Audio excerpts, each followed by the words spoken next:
A long time ago, after a big screonk, Monarch has to clean up from the effects of G-Day, and things are perhaps more complicated in the institution than we might have believed. Ben Magnet finally joins us for a Monarch discussion here for episode 3 and 4 on Fake Nerds Watch. Hi, Ben. Hey, I'm here. Yay! Yes, reports of his death have been greatly exaggerated. Also, of course, Ryan Eliopoulos is here. Oh, no. I don't want him to go. It's Godzilla. Yeah. And Brandon T. McClure. I got nothing snappy. I'm here too. Absolutely. I am also here, and I am Sparkz, and we're going to get into episodes 3 and 4. Brandon, why don't you hit me with those sweet, sweet information credits about those episodes? Yeah, we're going to be covering episode 3, Secrets and Lies, directed by Julian Holmes, written by Andrew Colville, and then Parallels and Interiors, episode 4, also directed by Julian Holmes, this time written by Mila Bellhart. Awesome. And I'm super excited to get into those episodes, but real quick, if I may, Brandon, Ben, why don't you tell us how you felt about those first 2 episodes? Other than the fact that they're freaking awesome. Because backtrack for a long time ago when we first heard that Apple was making their own Godzilla show, we had no idea what it was going to be about. We thought it was going to be, we didn't think it was going to be, or we thought it was going to, I don't know if we thought it was going to be bad or good or pointless or whatever. But this show, I feel, continues to the narrative of anything can be good. As long as you have someone who cares about the project, who is willing to look between the lines and is willing to create a compelling story. And what I absolutely love about the show, and it's a trope that I don't think of a lot. I love the dual storylines and how one storyline in a different timeline, and then you have another one running parallel to it, how you go from scene to scene and jumps from different timelines. I'm hooked on both. I care about both.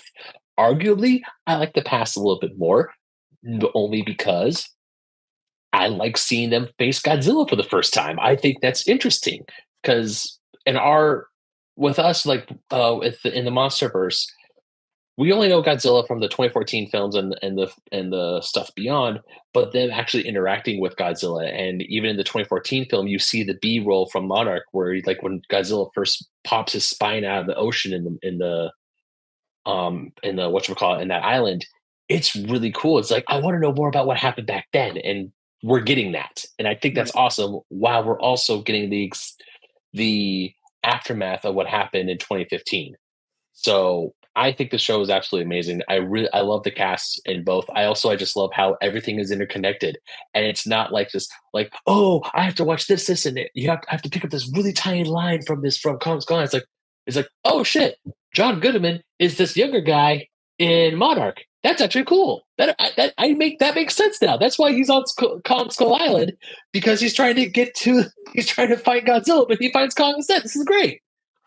It's the showrunners. I want to tip my hat to these showrunners, and I feel like I'm rambling, but this show really is fantastic. And these first 2 episodes, there's great mystery, there's great intrigue, and I love how in one storyline, you're cheering for the people at Monarch, and in the other storyline, you want them to fail miserably. It's fantastic. It's like, I am pro-Monarch, but I'm also anti-Monarch at the exact same time. Yeah. It's complicated, which is what's really great about it. Like any government agency, this is a crew that started with the best of intentions, but maybe lost their way. Which is what Kurt Russell is talking about in episode 3, which is a great segue to get into the 2 episodes we'll be covering for this episode. If you are coming at this and you have not seen our discussion of the first 2 episodes, go ahead and check that episode out. We have a whole hour-long discussion about those 2 episodes, so we're going to be, from now on, focused, full spoilers, on episodes 3 and episodes 4. So let's get right into it. I thought another excellent 2 episodes. Yeah. I'm continually surprised by how much I like these characters, how much I care about them. The dual narratives of like these monster hunters and then these people just trying to find out what the hell happened with their dad. Like, I'm invested in both Like I think they're both getting as much attention as they need for each episode. We're still getting cool monsters. Like I'm all about it. Like I'm really impressed because again, Ben, like you said, like I never expect, I don't want anything to be bad, but when this is announced, I'm like, what are you gonna do with the show? Because like it's not gonna have the budget. It's like, man, I really like these characters a lot. And the intrigue behind them, and again, like the dual narratives of Monarch being good and then becoming kind of bad. Like I'm really invested, and I'm really happy to see that people online are really jazzed about it too. Like I don't see anyone complaining, oh, there's not enough monsters. I'm like, they know what show that they're getting, and the show that we are getting is incredible. And also, I want to point out that I love how in the very first episode we see Godzilla. Mhm. Like first episode, you see him. Like look at him right there. Like that scene from San Francisco where Kate is escaping the school bus, and you see Godzilla on the Golden Gate Bridge, which is arguably one of the most iconic scenes from the 2014 film. And it's like, oh, that's a different perspective. Oh yeah, I would suffer severe psychological trauma if I was in that position. God damn. Okay. Yeah. And I really liked episode 3 a lot. I also really liked episode 4. Episode 4, I hit a little bit of a hitch when it flashes back only a year and it's with Kentaro, and I'm like, we're not getting our past trio. We're not doing our past trio this episode. I don't know if I care enough about Kentaro. And then I was like, okay, no, I care enough about Kentaro, so it was fine. Yeah. But it definitely, like, the week to week got me on that, where I'm like, I gotta wait another goddamn week to see Wyatt Russell and Keiko and Randa again. Yeah, before you respond, Brandon, initially I'd agree with you, but I think the way that show is filmed and how the dream sequence felt like in the middle of the city, it starts snowing on them. Like they made all that stuff that would traditionally be boring way more interesting because it's filmed so beautifully. So like I was like, oh, is this going to be an episode where I don't care about the people as much because it's just focusing on stuff I'm not as interested in? I'm still enraptured in it because at least it looks really good too. Like it's not just, it's not just traditional filmmaking, like the seamless blend between walking into the snow, walking into his past. Like it's really well filmed. So they make even like the least interesting stuff really interesting to me still. Yes, that was more or less going to be a point I was going to make about it, is that when it first shows that first scene, I know I'm jumping to episode 4, but it's just a general thought on it. I was like, oh man, Kentaro. Yeah, I don't want to just spend this episode with Kentaro. Also May in the past. May, yeah, cool. I like May, but I was like, it's from Kentaro's perspective, and I'm like, damn, I don't know if I'm up for this. Yeah. Especially because like in previous episodes we've gotten like, there's flashbacks to 2014 G-Day, but also flashbacks to the further past. And this one was just like very Kentaro, but as you said, like as it went on, I'm like, nah, all right, I get it. Like we're thematically doing something here. I'm enjoying it. Cool, neat. But yeah, overall, total hits. Very happy with the show. I agree with both of what you guys are saying about that. Just to give my initial thoughts, and then I'll let Ben jump in. The episode 4, when we started, I was like, because like Ben, my favorite this thing that they're doing is the stuff with the beginnings of Monarch and all that, because that's the kind of thing that I like in genre films. I like going back to the past, exploring these elements in the past, and so like it's working on the sensibilities that I really like, whereas the modern stuff isn't working on those sensibilities, but I still really like it. And so like I was like, oh, we're not going to see our past crew in this episode. I don't know if I'm going to be okay with that, but the episode won me over completely. It is astounding that these two episodes are once again very strong character driven episodes, that I just didn't expect that I would care about Kentaro and May trying to survive in this frozen wilderness. And like the way it's filmed, as Ryan already said, this kind of like dream-like aesthetic that we would like. There's the one shot that I really liked, which was when Kentaro is looking at his art gallery in the snow, and then it fades away into the radio station, but you still see the flashing neon lights above it for just a moment. I'm like, that's some good shit. I applaud you. I didn't think you could pull it off. You did it. Hell yeah. I'm here for the ride, baby. Yeah. Hell yeah. Ben, but you've been trying to say something. I had a thought and I literally lost it. Sorry. I actually know. I remember what it was. So it's for those of you who are chronic watchers of the Think Nerd podcast. I am obviously sick. I am not where I normally record. Um, that being said, being sick has a decent advantage of I get to watch stuff and catch up on things I don't normally get to catch up on because of my work schedule. And I've been marathoning these episodes like 1, 2, 1, 2. And after I was done with episode 4, I was upset that episode 5 wasn't ready yet. Mm-hmm. I wanted to watch episode 5 right then and there. I had the Netflix bratty moment where I'm like, damn it, where's my new episode? I want to find out what happens next. I want the new shit. I want to finish this season. I was ready to go. I was full on ready to start binging the whole thing and just enjoy the whole ride. Because one thing about this show that I love is that the more we watch, the more mysteries there are to unravel, and the more stuff I want to find out, the more stuff that intrigues me, the more stuff that I care. It's like Kentaro. I care about Kentaro and Kate's dad. I want to find out what happened to him. I want to see what Keiko and everyone else at Monarch. Not only do they find Godzilla, but how do they classify and find the other Titans as well? And I just want to find out all this stuff. And I'm just so excited to keep watching and see how the story unfolds. And the fact that there's only 4 episodes up now makes me mad because I want to watch the next episode. Dang it. Bring me my pictures of Godzilla. Pretty much. I'm Jake Jonah Jameson, but asking for Godzilla. I want to rewind us and go to episode 3 because episode 3 has a really cool moment that it seemed pretty likely we were going to get from the trailers, but I'm happy to see it, which is the Castle Bravo incident, which was the first time the government tried to kill Godzilla, or the U.S. military tried to kill Godzilla. And we've seen that event in the 2014 newsreel from the beginning of the movie, but this is the first time seeing it from that moment, and it looks gorgeous. Like Godzilla looks incredible in that sequence with the water like coming off of his tail and as it like zooms in up there. We've seen this shot in the trailer, but like seeing it again was awesome. Oh yeah, it really helps again because this is a TV show. We can't have monsters like this isn't a movie. We can't have monsters all the time. So when it's used sparingly, it can look as good as the movies. Yeah, because it's a big impactful moment. It's like a minute of screen time when you really think about it. So like they make those moments really matter, and they feel impactful. And we've seen this from a different perspective, but like I care so much more about the scene because of the characters involved and how sad. I keep forgetting her name. What's the grandmother? Keiko. Thank you. Seeing her like lose it, like trying to stop this bomb and like because she cares and it's just really I cared almost more about her than what was happening to Godzilla because hey, I know what happens. Like he's gonna be fine. Well, right, because like you get this moment where like she's trying to stop it, and you as the audience know that Godzilla will be fine.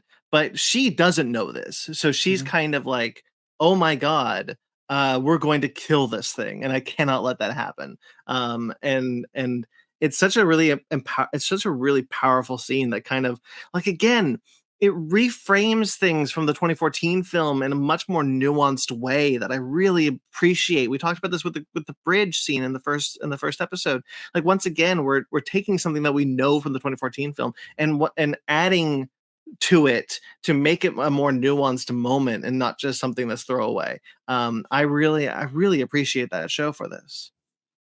I do want to shout out that they keep it at Bikini Atoll, which is important because the Bikini Atoll, I think they have the name on one of the maps in the opening of 2014, but like no one ever says the Bikini Atoll testings by name or anything like that.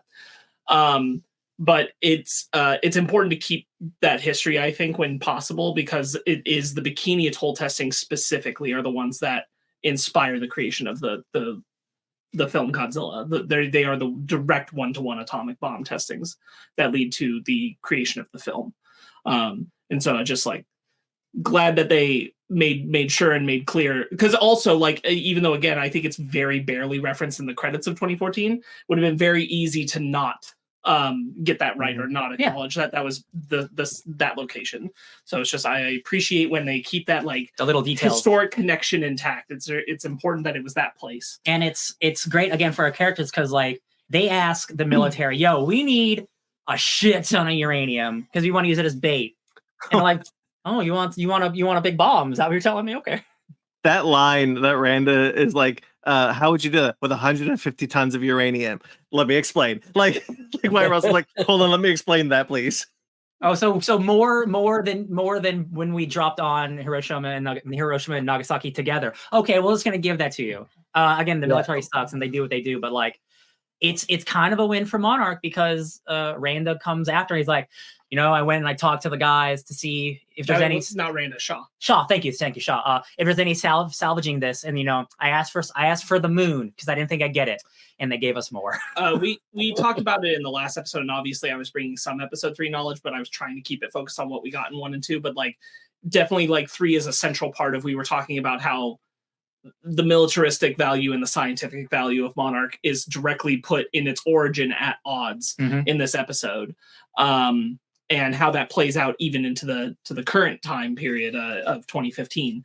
I think that there's a lot of really good stuff in here about when they need that uranium, when they need to convince him, and the line that he uses that the general throws back in his face later is a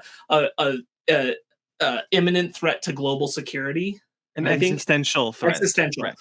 Existential threat to global security. And that's what wins him over, but that's what the line he has to use for all of the military levels higher up, because like he's moved up the ranks because of this to oversee this operation, because they are agreeing, and it establishes like that perspective of the monsters are dangerous and have to be eliminated, and like and at the time they're like, there's just probably one, maybe just one. They're hoping, which we know is so not true. But that's like the U.S.'s hopeful outlook at the time, and that he can use that again back on the general to say like, so we gotta have an organization. Because what if there's more? Yeah. What if there's more? It's like, but that drive to, sure, scientists, go find it, and then when you find it, point us at it and we'll kill it. Is like the whole reason Monarch has its funding and exists. And obviously, like, they struggle with it up until Kong. Because they're about to lose all their funding. And they haven't been able to convince anybody for a while that there are other threats. And I think that's also really interesting, because what it's had me thinking about, and this is just a mystery that we have because of episode 3 and it's not answered in 4, and I wonder when it will be. I wonder when Monarch knows they failed to kill Godzilla here. Because I'm now questioning if they knew before Skull Island that Godzilla was still out there, or they must not have. And I never really thought about before, but they must not have. So they must figure it out sometime in the 80s or something. Or 90s. Because it can't be a big enough event where lots of people see it. No, they're just like out on their ships, and they're like, "Oh, was that a fin? Was that a big fin?" Yeah. Go ahead. No, please. Well, it calls into question, like, are we going to see Godzilla the next time we see Godzilla? Will it be in the flashbacks? Will it be in the 1950s, or will it be in 2015? Which we know there's one shot in the trailer. And the first trailer that dropped of Godzilla in 2015, it's him coming out of the ground, and Kurt Russell's looking at it. So we know that's something, but we don't know where any of the other shots of Godzilla show up in. But Monarch does find. I mean, they know the Ion Dragon is out there, and Monarch does find other monsters, but I guess they stop being able to convince the military that they are out there. Or they do. This is the other thing. It's like, do they eliminate those threats, or does somebody eliminate those threats? And the military's like, oh, nice job, but was it really Godzilla? Or does Shaw not tell them? Because at the end of episode 3, he says, I have to tell them everything you tell me, but you don't have to tell me everything. this is the origin of the line, like a lie and a secret aren't the same thing, or whatever that line is that comes back into the future. So like, we don't have to tell them that we maybe found them. That's a really good setup too. At the end when they're of episode 3, when they're establishing Monarch and his role of like, I will just relay whatever you say, and you don't have to say everything to me. Yeah. I am like, now that I've talked it out, I am thinking like we could be seeing at least a potential, specifically with the Ion Dragon, let's say, where they're monitoring it. They were going to report it to the military, and then Godzilla showed up, and they know Godzilla's alive again, and maybe they don't share that information. Monarch's going to find out on its own as a wider organization later. Yeah. But the military thinks, cool, we took care of that military threat. No, they didn't. Godzilla took care of that threat. It's gone. Did we do it? I'm sure we did it. Don't worry. Now that I've said it, I actually really like that. Like the military spends like a couple decades there thinking like, man, we're really on top of this Titan shit. Yeah. Like it's really actually Godzilla. And they won't tell them because they don't want him to attack him again. I really like that idea, actually. That I could see that going the way of this. And they're like, don't worry, Godzilla, we won't tell anybody. But then you come and destroy San Francisco. Oops. Yeah. Oopsies. That's you actually, like, by saying that, just answered like something that's been on my mind for a while. Why don't they trust Shaw? What's the problem? And it's gonna be that it could be. I won't say it's gonna be. It could be that Shaw knew Godzilla was still alive for so long, and he hid that shit. Oh, sure. Like obviously, again, Serizawa and them know, or maybe just believe that he's out there. Yeah. And Sean knew and like actively kept that information from him, which loses their trust in the wider. And they don't want to military, and they don't want to kill him because he knows so much. Like he could be an asset, like who knows when. So they'll just lock him up in a retirement. I see for audio listeners. I see Brandon reaching up and grabbing this comic. Like I'm gonna do some fact checking here. I wonder a little of the comic lore in my brain about this because Shaw comes from this book. So no, like, I know. We real quickly we know that they are thinking about this book in some capacity as far as a soft canon goes. So I'm wondering, I was trying to remember a shot specifically of Godzilla surviving and the military not seeing it, and the military being like, cool, we did it, great job everyone, bye. Sure. But Godzilla walks away like, that was weird. Like, this book is also like, it can't be canon because the reason why the Castle Bravo incident happens in this book is because they were trying to kill a different Titan that Godzilla was fighting.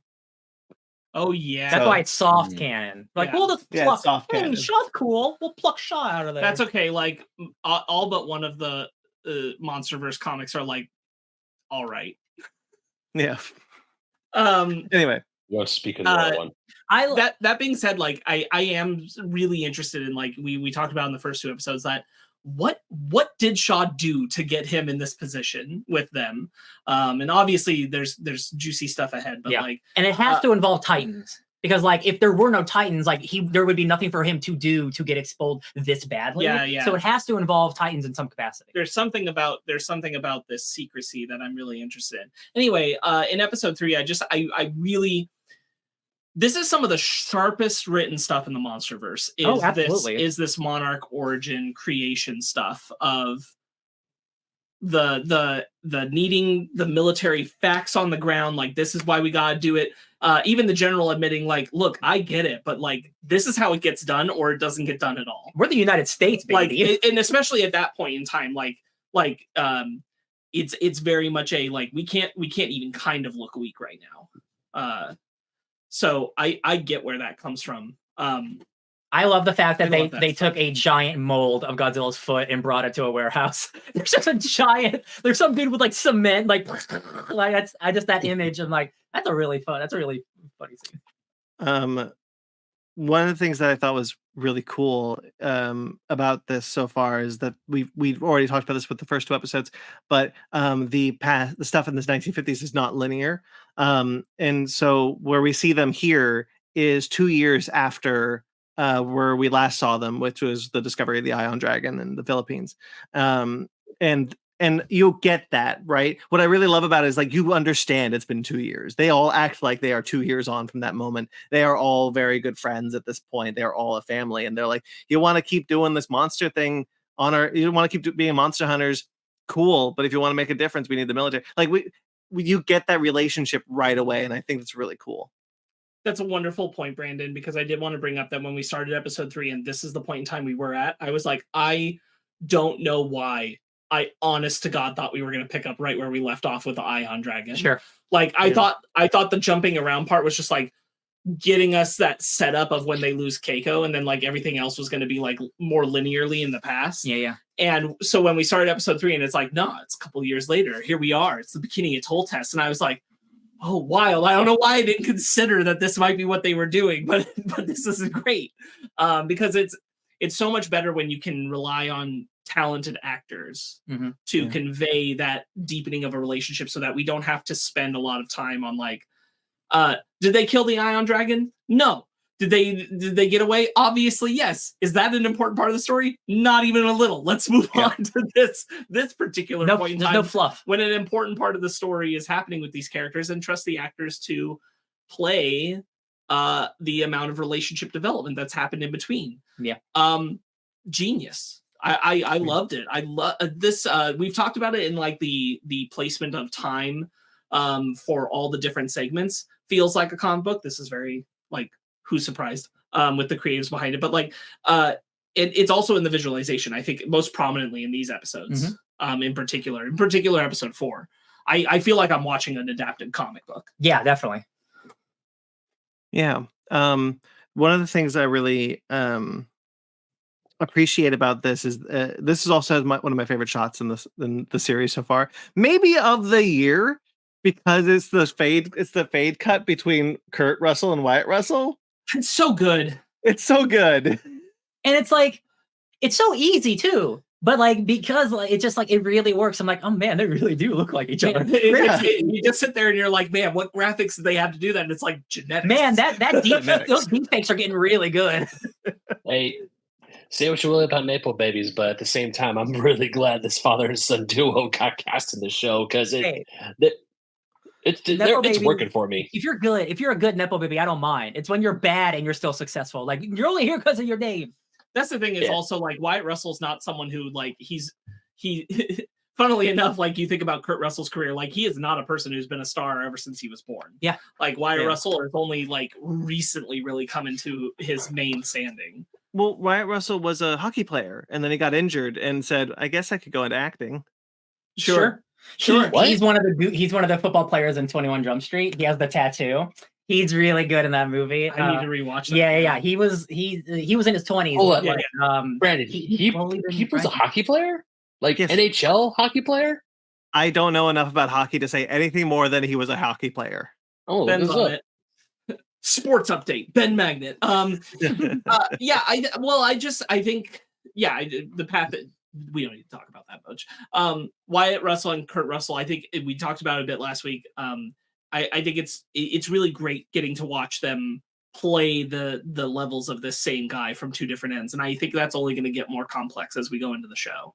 And I can only imagine, because like this, like episode 4 was only in the present. I can only imagine that we're going to get like a dedicated episode where it really hinges on like the Shaw stuff. So like, I'm sure we're going to get plenty more of that stuff. And again, if the show gets more seasons, like I hope it does. I suspect that we're going to get a show, and I'm kind of curious if they've secretly got John Goodman still in the back for one thing.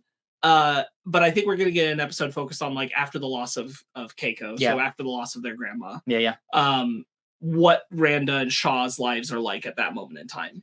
I can imagine before he goes off to Skull. I can imagine when Randa loses his wife that he starts to go off the deep end, and that will start to fracture. Well, he physically deteriorates like nobody's business. Yeah, and his voice deepens 20 octaves.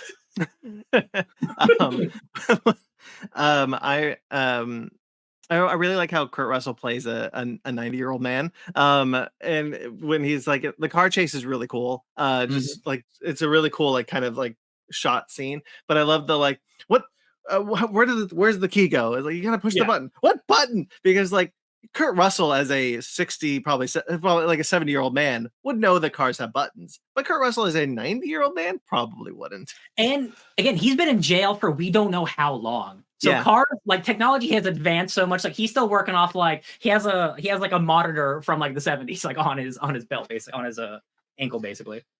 Yeah. And episode 3 is the most Kurt Russell we've got at this point, because we haven't seen him a lot in the first 2 episodes. And he's great. I'm so deeply fascinated about what's going on with older Sean and why they put him into this place. And like I'm totally fine with that mystery piecemealing to us over time, because like it's so interesting. I'm like, why? I think I get why it would be in Japan, but I'm like also kind of questioning it, because like you would think it's like the closeness to, I forget the son's name, the dad's name. Yeah, I don't remember. Yeah. Pop. Kentaro's dad. It's the proximity to him that makes me think, oh, that's why he's in Japan. But I'm like, but why the heck would Monarch want that? Yeah, it's a good question. Go ahead, Ben. Sports update.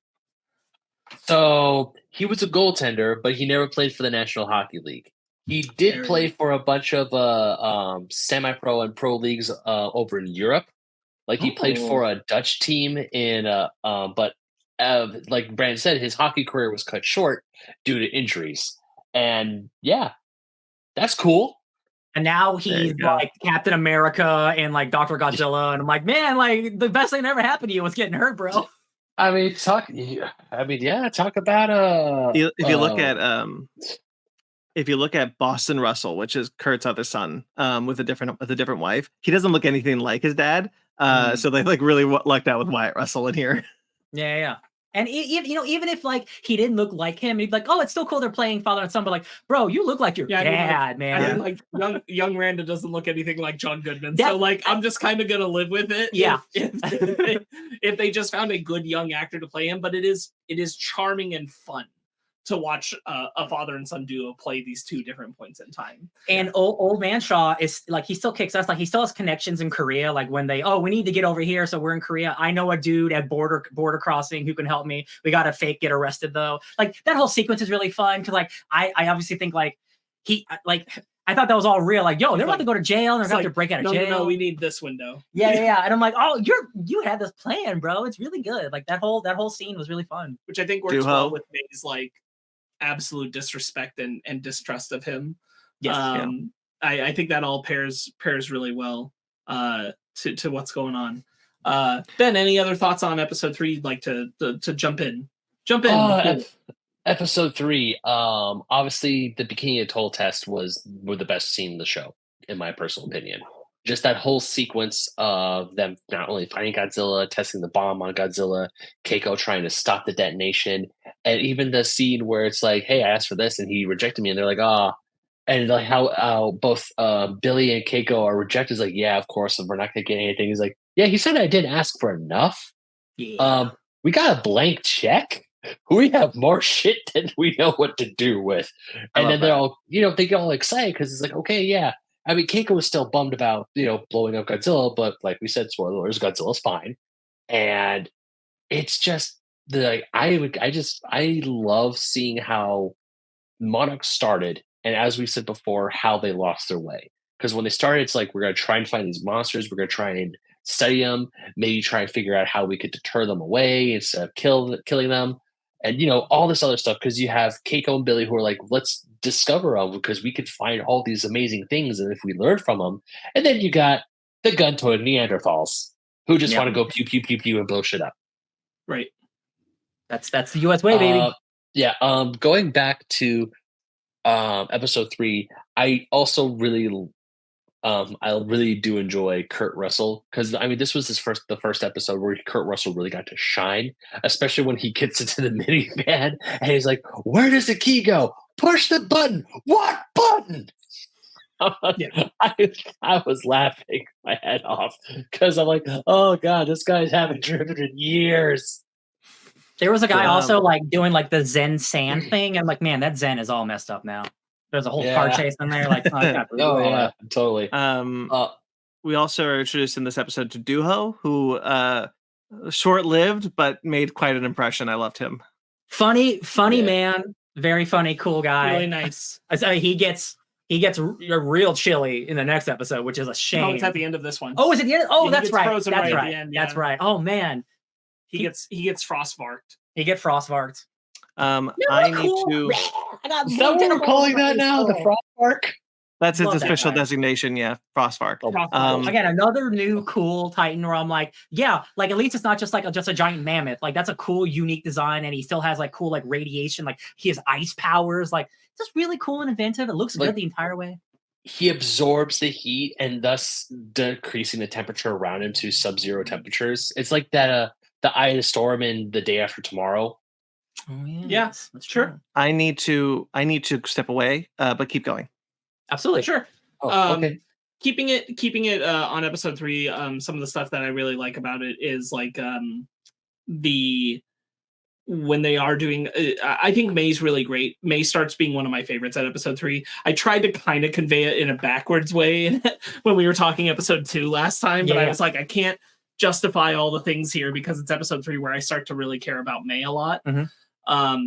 I think she's great. I really like her throwing it, or her like Kentaro's own shit back at him for the way that he kind of interferes with her life and messes things up. But I really like when they're doing like the passport section and they're getting arrested. She's freaking out. She's like, I have my passport. I have my passport. My passport is right here. I got multiple passports.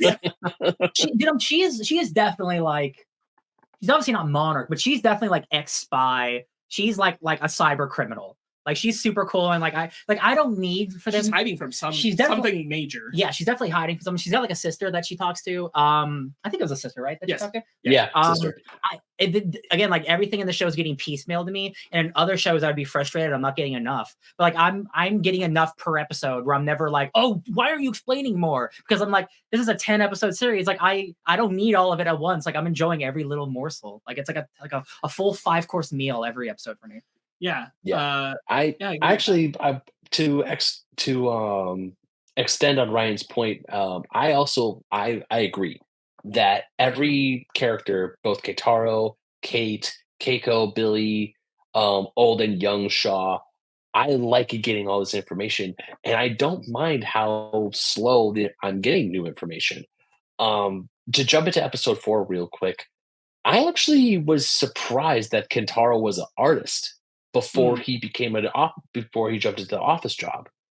Like a year before Godzilla showed up, he was trying to, and when he met May, and he was trying to he was doing an art gallery, and his parents were proud of him and all this other stuff. I was like, oh, I thought you were just this guy who went to the office every day and just hated life. There is a reference it's in episode 1 or 2, but May has a picture that he painted on her wall. And Kate's like, oh, did you paint this? Like, no, your brother did. Oh yeah. It's a very quick thing. It's for a video game. It was like a cool like cyber spider. Which who knows? Maybe we'll see a cyber spider in the future. Who knows? I'm actually curious. Do you guys? I don't know if this is a question to ask now or after we watch episode 5 and 6. Do you think we'll see any of the other monsters, i.e., Rodan or Mothra, in this show? No, they can't. We won't see. We won't see any of the Toho ones. I don't think that's in the cards. This season, because all this takes place before the next movie comes out. And I'll even argue. I don't think we could see any of them like free because of the context of King of the Monsters. Yeah. Now, what might be able to get swung again if they get more seasons, maybe, is what I would love is to see the twins who are connected to Mothra.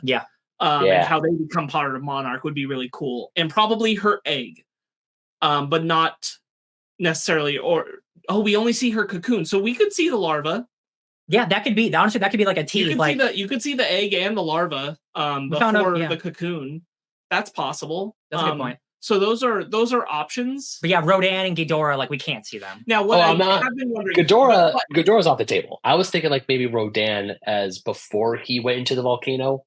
Sure. Like, because King of the Monsters, he comes out of the volcano. Nah, he's dormant. I'm pretty sure Rodan they only know about from the cave pictures. I think Mothra is the one you've got the most to do with, and like would be the most interesting because again, you have the connection to the twins psychically. So like there's stuff to do there if you're going to go that Mothra route, which King of the Monsters obviously set up and played with. And Mothra has the whole egg and larva life cycle pre-cocoon that we don't know about. I would love to see her slimy version. Yeah. Oh, that'd be really that'd be all right. Yeah, if Monarch's like actually hiding or protecting where she is before the cocoon is grown, like that's something that we could find out about. That's a good point. That being said, I would not be surprised if we don't get a name drop of Ghidorah necessarily, but we do hear about the three-headed dragon in Outpost 32, because we know we're hearing about Outpost 47. And this is something I was curious about too, because we're in like such a frosty environment. And we know Ghidorah's in the ice, but Ghidorah's in the ice in Antarctica. We're in Alaska. And we're in Alaska. But it wouldn't shock me if we did hear something about like people being concerned about Outpost 32 or something. Yeah. Yeah. I definitely think there'll be some teases near the end of the season, because I don't think they don't want to do that too early, because they got to season 2, baby. And this show again is doing really well. So like I can only imagine we have so many more movies that have come out since the first Godzilla movie. So like they could do like a season for every in between, just to like make everything connect even better and better. Not that they will do that, but like there's a lot of ways to go about it. Yeah, make me care about some of these characters who have no personality. Yeah, I'm all for like just real quick, like they made some comments in a recent interview where they were talking about like stuff they were doing this season, stuff they would, the fact that they would love to continue if the audience is there, but like they're not, banking on it, but like if they have ideas and it'd be great. The way they kind of talked about how they're using people, like stories related to the movies, I should say, makes me kind of think that there's not going to be an appearance from anybody from Kingdom of the Monsters, or King of the Monsters. But I really hope if we get another season, we would get that, because you weren't on for this part last week, Ben, but I was saying like I would really love anything that makes me care more about those characters in that movie. And if you got to deepen them in the back channels of Monarch here to make it so when I rewatch that movie, I give like 10 times more of a shit, I would be very fine with that. Legacy of Monsters is the Clone Wars TV show of the prequel. Yes, yeah. Like that's just do that. Just fixing it. Fix all that shit. Again, like Vera Farmiga or some of the other Monarch guys, like they might not show up in this season, but there's no reason they can't show up in the next one. Because we're doing Monarch, baby. Why not get it all established? One of the things I wanted to talk about, especially when I was doing my rambling about episodes 1 and 2, because those are great episodes, was this show has very little monster. I mean, it has monsters, obviously, but it has very little to do with them. But I care more about the human characters. Whereas I go see something like King of the Monsters, Godzilla versus Kong, I don't give a shit about the human characters. I want to see monsters fighting. Right. Whereas this is an amazing, I don't want to say a misdirect. It's not a misdirect. It's an amazing reversal. Mm-hmm. Because in this one, I care, and because I care, what I care about the characters' motivations, those motivations are, of course, linked directly to the monsters. Whereas in the blockbuster films or in the actual films, the legendary Warner Bros. Ones, I'm like, yeah, human shit, blah blah blah blah, talk, fight. This is something we went over last time a bit. Is that there's two types really of kaiju films, if you want to break it down and be very generalized about it. There's ones where the monsters represent something deeper about what's going on in the human story of the movie, and then there's the WWE SmackDown, and like this is very much that human story stuff. Now I do think like any good kaiju film, you're built up to your big final climactic clash, so I'm fully convinced that at episode 10 there's going to be some big monster something. Yeah. It's probably not going to be like a bunch of monsters. I'm only anticipating like 2 going at it, one of them being Godzilla. But I could be surprised. It could be 2 totally new monsters and not Godzilla, which would be really interesting. Either way, I'm sure that we're going to build up to that, but you keep that build, that drip really slow. You're in a television show. You use the monsters sparingly. You use them thoughtfully. And that's one of the things that's making the pacing of the show really work. Mm-hmm. Hey, welcome back, Brandon. We were just kind of talking about how the show works with some of the larger Monsterverse stuff. I did have one thing that I wanted to get into in relation to that from episode 3. I could not look up or catch the name of this person at the time that we were watching it, and I haven't tried since. But whoever the lady in charge is that we get introduced to, that Tim is being reprimanded by in episode 3. And I really love, we get... why wouldn't you bring this to Dr. Serizawa or myself? Which is a really good question that he sidesteps. Yeah.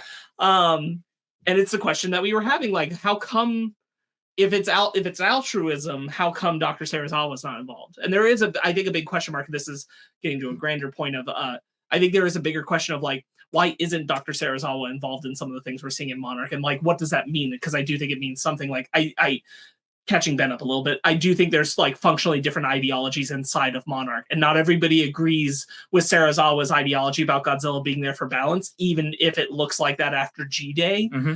Not everybody in Monarch agrees with him. Right.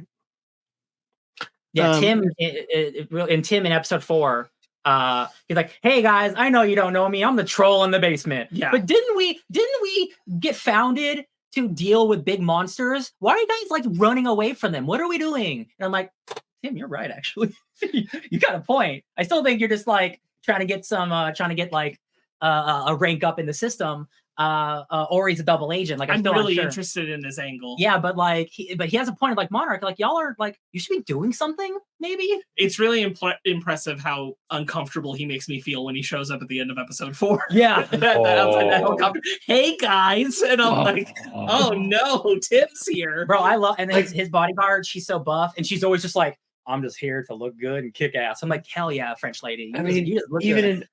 Even in episode 2, when he was talking to Kate and he was just like being a total creeper, I was like, I'm uncomfortable. And then when he shows up episode 4, I was like, I'm very uncomfortable now. Oh, this guy he's sucks. A troll too, which is really funny. Yeah. He's like, I know who I am. I'm not running from it.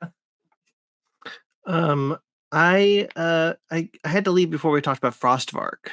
We didn't talk about it much, so don't worry. Yeah. I kind of pulled us back to a different thing. I did want to focus on that, like, that Dr. Serizawa tease. If you had any thoughts on it at all, like what that could mean. No more than you'd already said.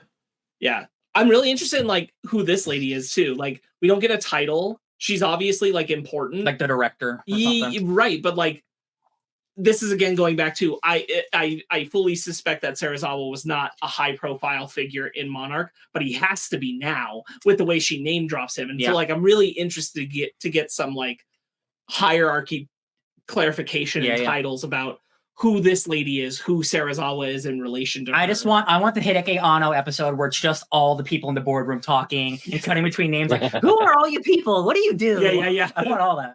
Do you think we see Ken Watanabe in the show? Like we saw Sam Jackson at the end of Agents of S.H.I.E.L.D. season 1? I think he's the most likely appearance over anybody else at this moment. We kind of talked about this a little bit. Like, I don't know if you saw like some of the recent interview stuff they said about crafting the show and like if they could do future seasons, that kind of thing.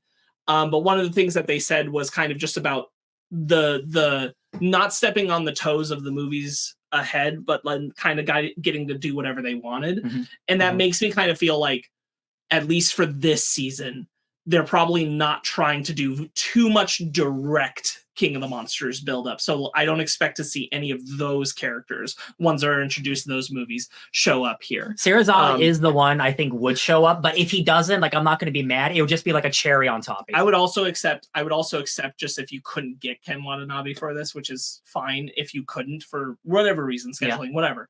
I would also accept Sally Hawkins. Yeah, absolutely. Yeah, like as a like, you know, Maria Hill to Nick Fury kind of situation. Absolutely. I would accept it. I think they're the most likely candidates. I think there is a path where like one of them appears in episode 9 or 10. Yeah. As like some kind of like more clear direction of what Monarch is doing and where it's going from here. Or if they're having internal battles and like that's why Serizawa is out of the loop, because like again, maybe this director lady is more military like. This is why I'm wondering, okay, so this is why I was like kind of wanting to interrogate that question of like, why wouldn't you bring this to Serizawa or me?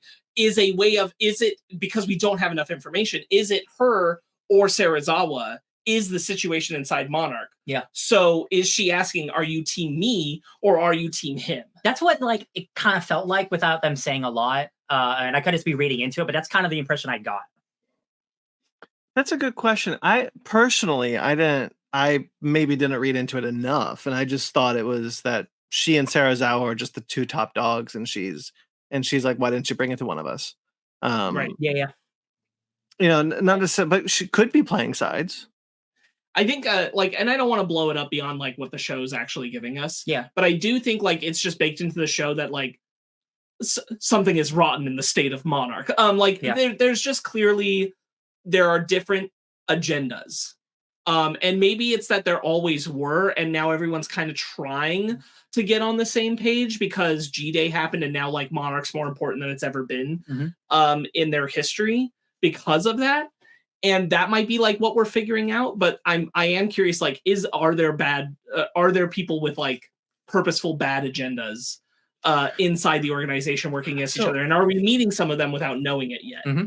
So what's interesting about what you say that, and yeah, the show's probably not gonna do a lot of King of the Monsters setup, but there is one thing that it will have to, and that is the massive budget balloon that happens after G-Day, which is what is talked about in King of the Monsters, because when King of the Monsters goes to Castle Bravo, I just caught that the station, they call it Castle Bravo.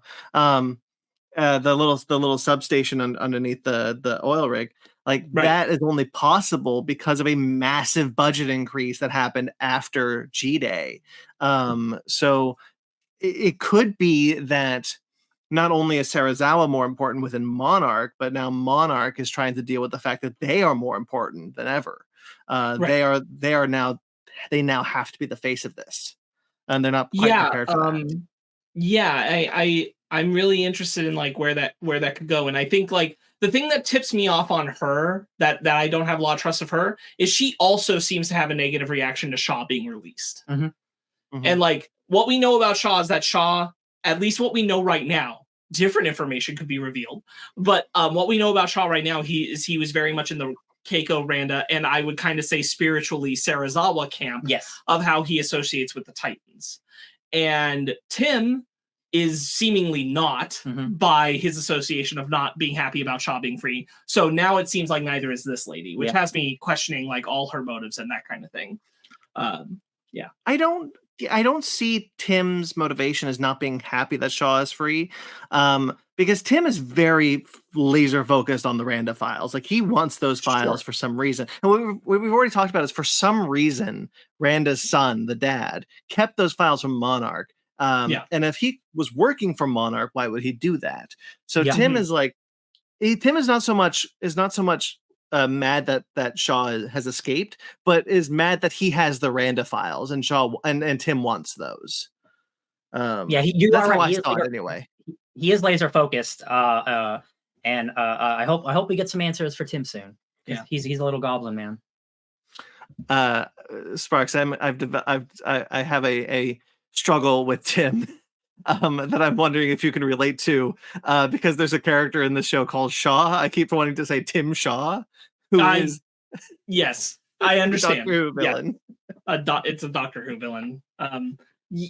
I get you. When they're too close to each other, I start to think about it too. Let's get. Why don't we get chilly? Let's get chilly. Let's do it. Yeah, I want to talk about the Frost Vark because outside of the Monsterverse has introduced a lot of really cool. Monsterverse has introduced interesting villains. The Muto I think is pretty cool for the most part. I like the Skull Crawlers quite a lot. I think those are the best by far. But then outside of that, I was gonna say I like every kaiju in Skull Island. Bamboo Spider, baby. Oh, there was actually one thing I wanted to mention about. He's called the Mother Longlegs, the Bamboo Spider. They the Skull Island creatures that we see in the Mother Longlegs being from the movie, and then that kind of like crab that comes out of the rocks. I forgot the name. It was told to us, but I forgot it now. Jordan Vogt Roberts' idea of Kong Skull Island was that every kaiju, every titan was a god of its domain, and then Kong was the god of it all.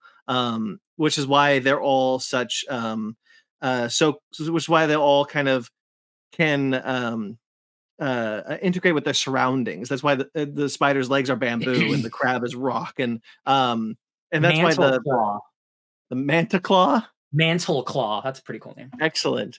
And the Skull Crawlers are foreign to that, which is why they don't blend in with anything. That's why they feel so alien. And there was so much thought that went into those creatures, and I was really happy that when we introduce a new one on Skull Island, the Mantle Claw, as Ryan said, it still kept within that design sensibility. That made me very happy. Absolutely. But what also made me very happy was it being introduced to the Frost Vark as only the second Monsterverse kaiju, original kaiju, to have an ability. The Toho kaijus have abilities and that have been adapted for the ones that have been adapted to the Monsterverse also have their abilities. But we outside of Muto, none of the original ones have. And I'm really happy that we got a new one. I'm glad they decided to be like, we're going to introduce a new one. We're going to give it this cool ability. And because it like sets them apart, it sets them above. That creates this idea like this is a unique creature that has a personality almost. Because I'm rambling now, so I'll just wrap up and I'm appreciative of it. Yeah, no, I am too. I think there is something to, and I think Godzilla vs. Kong doesn't know what to do with this idea. And we'll see if a future movie will. But there is something to Kong and the other creatures of his Skull Island and all that being very earthly, natural beings. And then, but there is also these other Titans and who have a different relationship with radiation that Kong doesn't have. And like other creatures like the spider, they don't have that. And I do think that's interesting, that there is something about like, obviously the Monsterverse has interpreted radiation beyond just the atomic radiation to be like the radiation that just exists as part of this universe that the Titans integrate with. But like there is something to the Titans that can utilize that, and the Titans that can't. And where that dichotomy is. And I do think like that makes the Frost Vark, as you said, like it gives it extra personality and stuff for sure. But and it's visually very cool. Kong's got to level up, man, because he don't got no atomic breath. I'm just saying he can't win a fight against Godzilla. but it's cool to see like I think there's an argument that you could even make that part of where some of this could be heading is that Titans that are better equipped for being on the surface are the ones that can integrate with the radiation that's up there. And the Titans that can't integrate with it as well are the ones who should be in the Hollow Earth. Yeah. Sure. Like the diverging like families. Absolutely. Yeah. Not only that, but I think Frost Vark just visually looks really cool. We get him just enough. I want a toy. Oh yeah. Frost Vark looks so cool. I think it's a really cool one. I'm glad to see it. I'm glad that they're introducing new monsters. They've been kind of cheekily teasing if there will be any Toho monsters, but if we kind of keep going on this path of Frost Vark and Ion Dragon are kind of the blueprint for what we're going to get in the future, I don't mind if we never see a Toho monster adapted. I quite like the trajectory they're on now, and if they keep doing this, I'll be very happy. Absolutely. And it makes sense that like, both the kaiju that we've seen, they are completely remote. And like, there's a reason like they're not in the middle of New York City. Like we're not going to see a Frost Vark and like he is in Alaska, like where nobody lives unless you're a Monarch scientist. Right. So like, it makes sense that these creatures, well, Ion Dragon is in a forest surrounded by people and there's myths about him, but like, there's no direct confirmation that it exists. So like, it makes sense that they exist in the world, but they're not well known. Like, like our Godzillas or King Ghidorahs or something. So yeah, I mean, they're not like. Oh, go ahead, Ben. I was gonna say they're not next to a major metropolis, essentially. Yeah, they're very much taking the same stance as like the original Godzilla film, which is like the people of Odo Island know about Godzilla for a long time. Like they know there's a creature there. It's like spoken and story, and then the bombs piss it off, and they're like, "No, we've known. Like you guys all just think we were making folk tales. We've known." And you kind of can get that because you're still, when you're coming out of World War II, you're still playing in an age where like there's just enough of the world that feels not covered enough in technology and mysterious enough that it's possible. And this show is very much like playing with the how does that slowly unravel into the revelation. Well, something that's kind of interesting about what you guys are saying is if you look at King of the Monsters, which is the they've not only found other Titans but have locked them up and to make sure they're dormant. The only Titan that's near a city or any significant populated area is Rodan.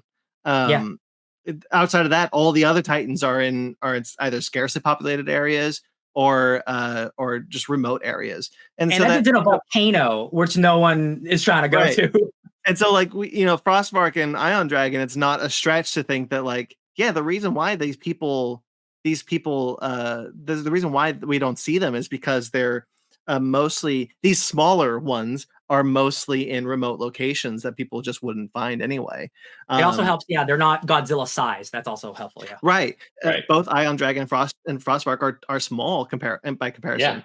Yeah. Ion Dragon, though, was interesting about Ion Dragon is what Sparkz is talking about. Is very much like Odo Island. Myths have sprung up about Ion Dragon. That and so like that's kind of like going again, King of the Monsters. Let myth be our guide. That's Monarch's whole thing. Like let's find let's track down these myths. How many of them are actually giant monsters that are just alive still? Yeah. I think there's a lot of room for them to play, especially if like we know the creatives would love to make more seasons. They've been pretty open about it, and like if there's an audience for it, they have a passion and ideas, and they'd like to keep going. So I kind of hope that is the case, because if they can keep jamming like this, then I'm here for it for as long as you want to do it. Mm-hmm. So I'm kind of glad. I think that they are telling a full story for the segment that we're getting here, but I'm glad that they're not like throwing everything they have at it. Yeah. Because I feel like it also keeps this from feeling overstuffed. Mm-hmm. And I think that there is still an amount of like, there's so much interesting mystery, as Ryan kind of pointed out. I think you were away, Brandon, in that like whether it would be a season that would continue following off of this season's trajectory of the time period, building up to 2014 and also building just after it, or if you're playing in the space of like building the past, but also in between King of the Monsters and Godzilla versus Kong or what have you. Like there's room to play a lot of these time periods and use the way that they treat stories and myths and all these things to uncover these, I was gonna say kaiju titans. And to your point a moment ago, I was going to say like something I forgot to mention when we were talking about the Bikini Atoll test. I love that Godzilla's he's a little bit of a smaller boy before he becomes a bigger boy. He's also like smiling, I got a snack. Ooh, yeah. He's like a little more youthful Godzilla. Like he's got a smile on his face. That somebody gave me a gift. Like the attention to detail is wild because he's also got his 2014 dorsal plates. Yeah. They haven't been adapted yet, and so like because in between 2014 and King of the Monsters, his dorsal plates changed, and so like when we're going back to keep that kind of continuity of like these are what these looked like at this point in time was really cool. I appreciated it. I think there's such a wonderful amount of space for them to. I really want to see it because like now that they're doing this, I'm like, this is the Monsterverse stuff I'd love for you to fill in. Like I want you to tell me like stories about how Godzilla gets from point A to point B of like the dorsal plate thing as an example, or how Monarch gets like we're seeing it right now, like the budget going up because of Skull Island, right? Mm-hmm. So then they get the things like we now know we have Outpost 47 that is talking in episode 4. And we know Outpost 32 is out there because that's where Ghidorah is. So Megatron. They already Megatron. So they already have that shit established. And so I'm very interested in how we're building that bridge with that ballooning budget, as you said. Yeah. You mentioned the Utah thing.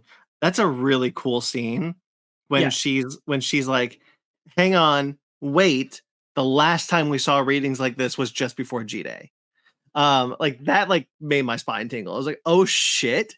And then we see what she's talking about, which is this light source coming from this area in Alaska. So cool, and clearly Godzilla. But like I really thought that was it's a cool kind of spine tingly moment. Sure. Yeah, I agree. Like there's something really wonderful about the way they're building up the visualization of figuring out where the Titans are. Like they're just playing in the realm enough to make me believe that they can't always figure out where the Titans are. Mm-hmm. And then stuff happens. Yeah. doesn't Randa also have like a moment in the past when he's saying when the general's like, how have we never something this big, how have we never seen it? And Randa goes, my current theory is teleportation. And like that's like, I mean, we know what happens is because Godzilla can use the Hollow Earth as passageways. And that's why he hasn't been seen. And so like that kind of like cheeky reference, but also knowing that what the audience kind of knows what that is, what the reason is really fun to play around with. The show's just really smartly written, I think. Before we wrap it up, there is some good drama in episode 4 where May almost gets hypothermia, and like being the show what it is, like I was convinced like, yo, maybe they'll kill a character in this episode.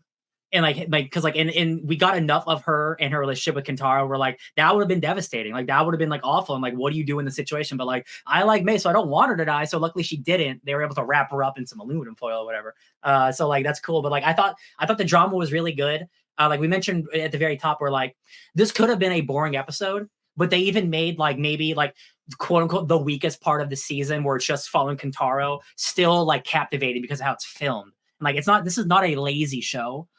It looks great the entire time. The visuals are so on point.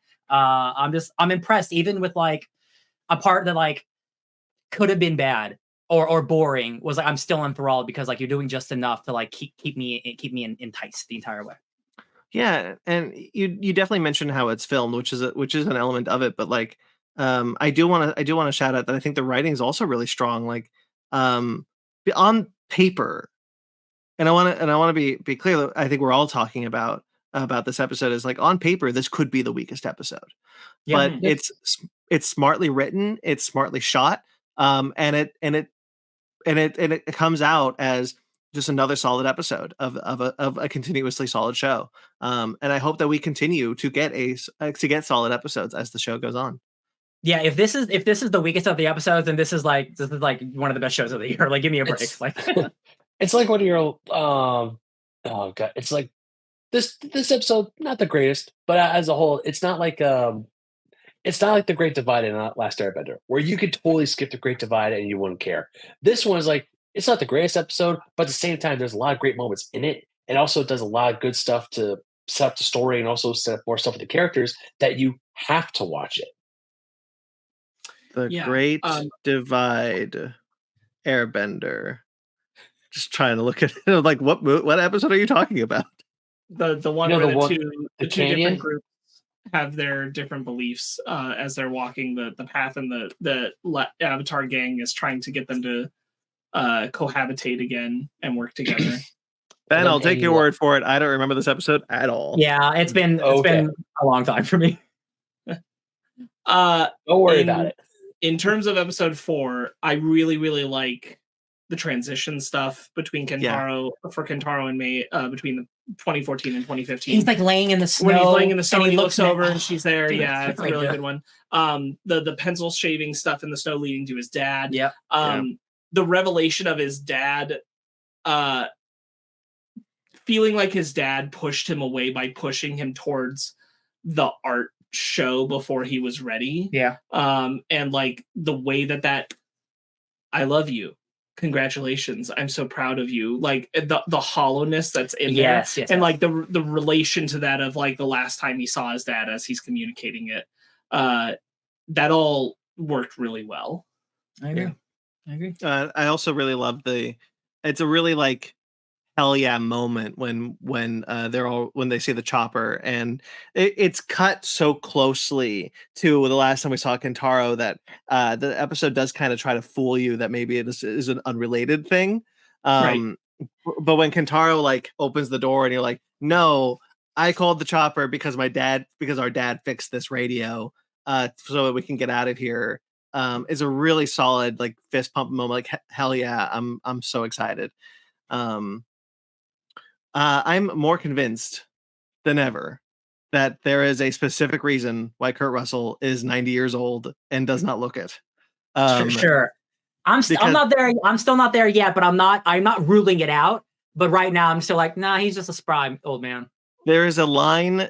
So there is a line in this episode that I really like just as world building. I think is really interesting, of like Titan radiation affects the world in various ways, because it's confused them, so they've kind of gone around in circles, kind of giving the appearance that the landscape has shifted where it may not be the case. That was really interesting. You are right. That was like very like almost like mystical in a way. Yeah, it's like the idea of like Titan radiation isn't just radiation; it affects the world around it in different. Every Titan has it's a different way. We saw like Ghidorah, Monster Zero. The way his radiation affects the world is it destroys it because he was so unnatural to the world. But like, what would a natural living kaiju look like?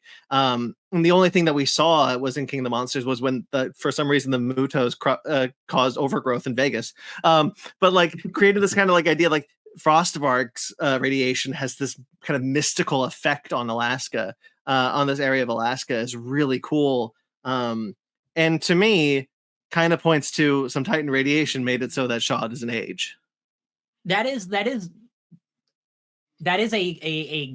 a potential idea. And again, I am not like anti that idea, because I think the show is doing just enough where if they do reveal something, like we could still meet like 3 or 4 new kaiju that aren't super important, or Titans, but like they're in the show, right? And one of them could be, they give people an extra 20 years on their life or something, just because that's how radiation works, right? Like we've seen someone take out people or heat, so why not give people a little bit extra life or something? So like I'm not against it.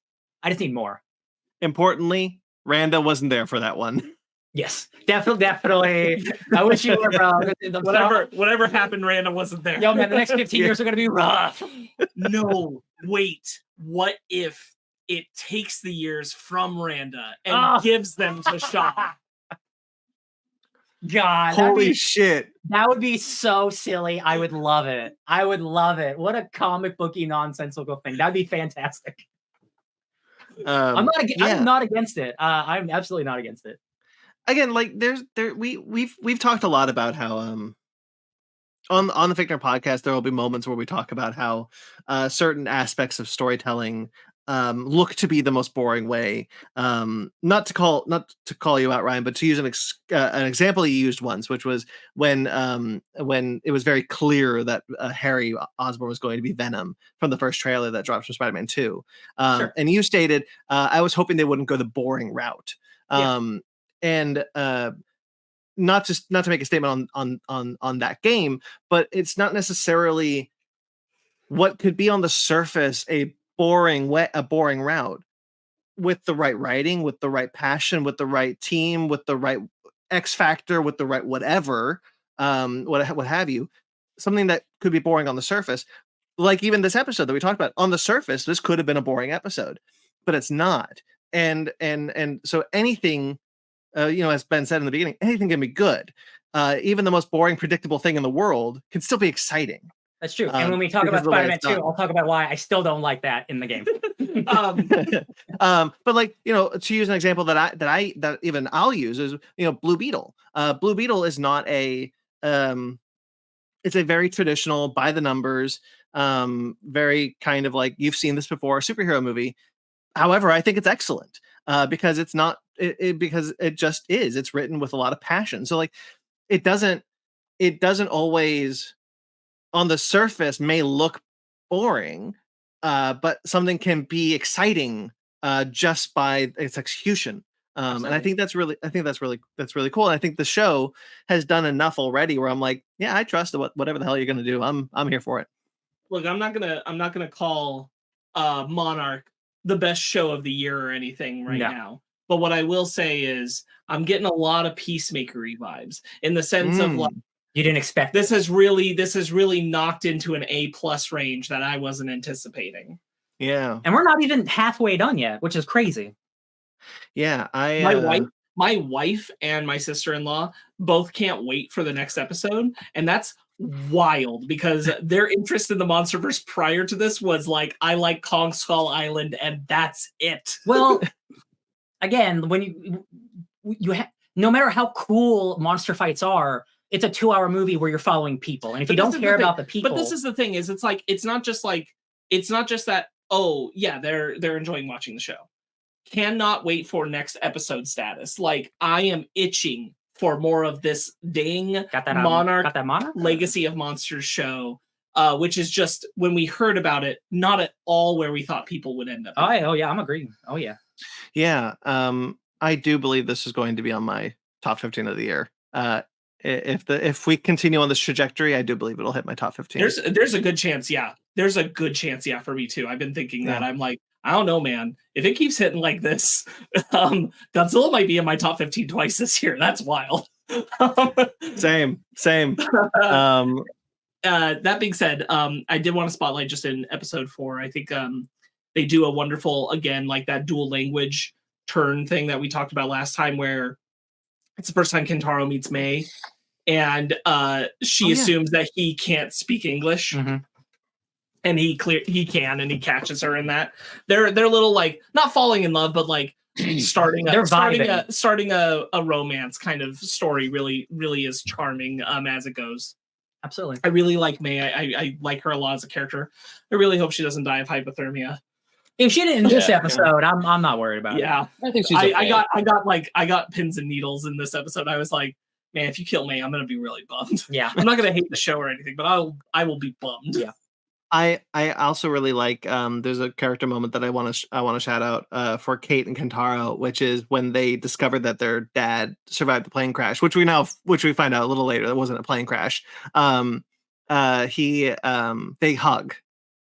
And it's kind of like this moment of like brother and sister like putting aside all their shit and like he survived. Oh my god. And like even when they're leaving, like she's hurt that her brother is leaving. Like she's already kind of made this connection of, yeah, we are siblings and they're starting to act like it. And they're kind of developing that sibling relationship as the show goes on.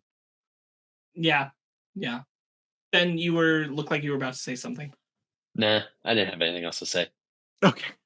One other thing that I just remembered is the plane landing at the end of episode 3 is a really great sequence where they have him have her hold the water bottle on for thing so you can see the level and all that. Thought that was a really engaging, like visually very good sequence. Like a shout out Apple TV throwing that money around. Like show looks pretty good. What's the guy's name? Duho? Is that what his name was? Duho.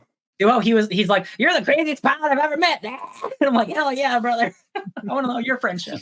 I really like the kind of like sleuthing he does when he's the one who figures out that the plane landed. And he's just like looking at it he's looking at the thing. He's like, wait, they didn't crash. They landed. And then he sees the monster crashing. He sees the scratch. He's like, we need to go. Yeah. I got some Jurassic Park 3 vibes. Mm-hmm. Get in the plane. Yeah. I love his death sequence. I hate that he died because I love him, but like his death sequence is awesome. His like like screaming into the Frost Vark with the thing is like it's really good. I'm so excited. Again, we're not even halfway there yet. Just a lovely show. I like it. Like the middle section of shows can often be like where they feel they're stretching it. So like if this is the most stretching that we're gonna do, then like we're in for a good time. I'm so hyped for the next episode because now everybody's with Tim in the present and like damn it, I got this feeling like next week we're not gonna come back to that story at all. It's gonna be all it's gonna be weeks. It's gonna be episode 6 when we finally get back to it. We're gonna be focused on all past stuff, and I'm like, oh man, don't do this to me. We're gonna see the big expansion of Monarch in the 50s, and it's gonna be excellent. But that's good TV storytelling because that keeps you like right on the edge of. They're edging us, they just are. Yeah, keeps you coming back more. This is the kind of show that I'm not gonna like call out Marvel for making the shows that they do, but I'm gonna call it streaming in general. This is the kind of show that I wish the streaming model had produced more of these past couple of years. This kind of like this feels like a TV show. There's a complete story from beginning to end on each episode, and it makes you want to keep coming back for more because that's what good serialized television does. And this is the kind of thing that like. Just in general, I think streaming should be striving towards.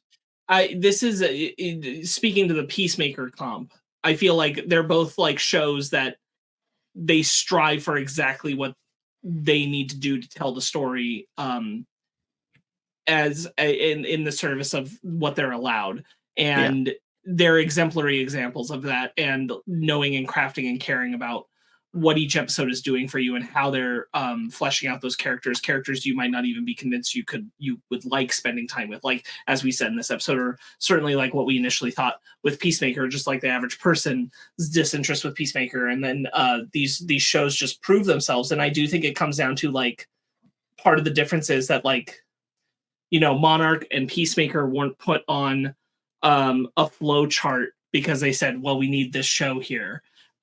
People had a really strong idea for a story and pitched it and put it through, and it works. Yeah, it just works. 100%. Yeah. Okay. That'll do it. Ben, any other thoughts on episodes 3 and 4? It's freaking fantastic. I want more. Give me more. True. Hell yeah. I'm glad. I agree, Ben. Like, I wish I could watch more episodes, but I'm glad it's not a binge model because we would have stopped talking about the show weeks ago. And like the show is better than the 1 week cycle these shows get. It's so weird how we're coming back, how streaming services like Apple, Disney Plus, and even Hulu are going back to the 1 week, one show or one episode a week model. Nice. Compared to Netflix, where it's just all one go. Well, Hulu was always that model. Right. Hulu was always that way. You're right. Hulu was that model. I really think there is some, just real quick, I really think there is some merit in that.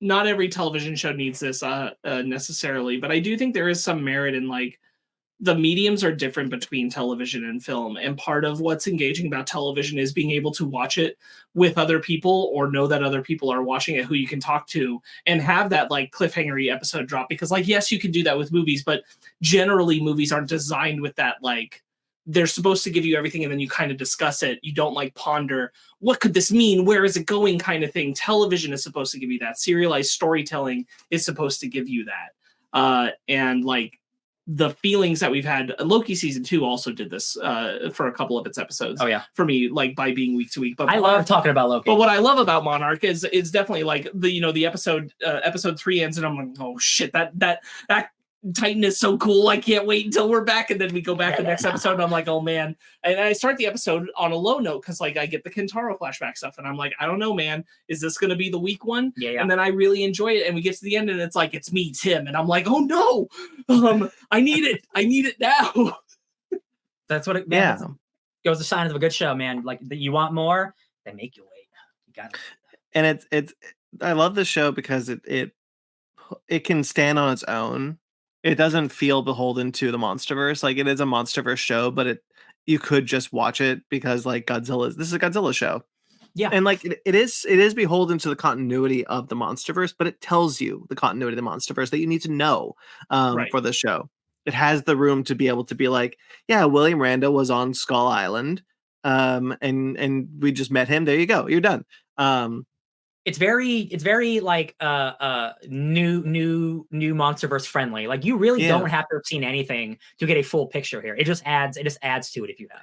And it allows itself to stand on its own 2 feet as just a good show. This is the kind of thing that like does give it a leg up from the current sensibilities that people have about Marvel shows, where people are like, oh, I have to watch this and this and this and this. Whereas with Monarch, you're just like, hey, there's a really good Godzilla show on Apple TV Plus, and then you can just be like, all right, start with episode 1, and you're done. There's no homework. Now I don't agree that there is homework to Marvel. But that is the mentality that a lot of people have, and it's great that it's wild that there's a Godzilla show out there that you can just recommend as just a good show, as Sparkz said, as like Peacemaker. Yeah, and there is a world, man, where like this is a show that has considerably worse CGI because they feel like they have to have a big monster fight every week, and it ruins the continuity. And like, oh, when you watch the movies, don't worry about the show. It doesn't actually matter. Like it all talks to each other. It's all congruent with each other, and it's a really good show. It's just like this is like one of the best examples of like mixed like media storytelling of like TV and movies interacting and stuff. I would say this is a great supplement to the Monsterverse, where if you really already enjoy the Monsterverse but you want some good quality television, put this on. You know what's funny, Ben? You said that and like in my head I'm like, again, I guess maybe except Kong Skull Island and still maybe Godzilla 2014, I kind of go, those are the appetizers. This feels like this is the meal. And I kind of impressed with that. Yeah. It is. It's a really impressive show for, again, what it is. Like, it's a show about Godzilla and the company that follows Godzilla around. Like, and the other movies that come after, they're desserts.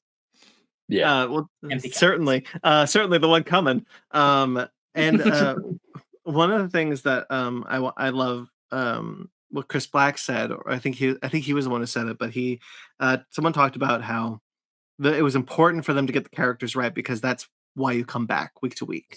You're not going to come back because there's going to Godzilla diehards. If this was a punch 'em up show, a WWE SmackDown show, then you'd come back for Godzilla, but that doesn't give you lasting power. Good characters give you lasting power. And that was what was really important for them. And they're utilizing the space really well to do that. And I think they've created good characters. And this is such a surprise, but one of the best Godzilla things to come out in years. Yeah. In terms of definitely on the American side, absolutely. I'll include, because like from Toho, we only got like 2 live action films and 3 animated films. And so like those 2 live action films are fantastic. But like, this I think stands among them. It's not above or below, it's among them. And it's awesome that it's wonderful to me that people have already said this, but it's wonderful to me that I went to see Godzilla -1 on Thursday, and then I got to see a good episode of Monarch, Legacy of Monsters. When have I ever been able to say that? And ever? It's incredible. It's incredible. You got your trailer. Monkeys today. Big monkeys. Boy, howdy.